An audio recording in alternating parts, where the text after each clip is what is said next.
सर्वपित्री अमावस्या हा पितृपक्षाचा शेवटचा दिवस असून, या दिवशी पूर्वजांचे स्मरण करून त्यांना पिंडदानाच्या माध्यमातून कृतज्ञता व्यक्त केली जाते आणि त्यांचे आशीर्वाद मिळवले जातात.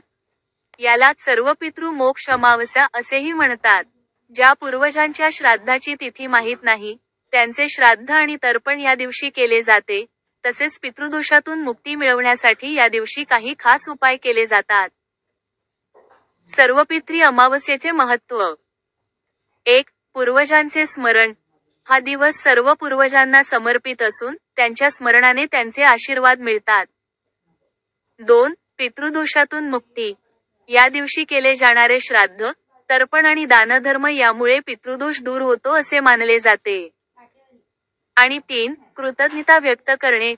पितरांप्रती आपली कृतज्ञता व्यक्त करण्यासाठी आणि त्यांना तृप्त करण्यासाठी हा दिवस महत्त्वाचा आहे. या दिवशी काय करावे? 1. तर्पण आणि पिंडदान.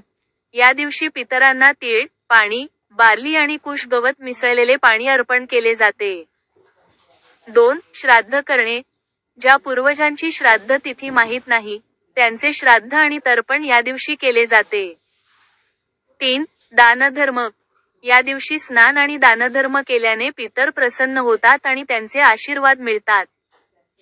4. नैवेद्य दाखवणे. पूर्वजांना नैवेद्य दाखवून त्यांचे स्मरण केले जाते. आणि 5. पवित्र स्थळी पूजा. नदीकाठी किंवा पवित्र जलाशयांवर पिंडदान करण्याची प्रथा आहे.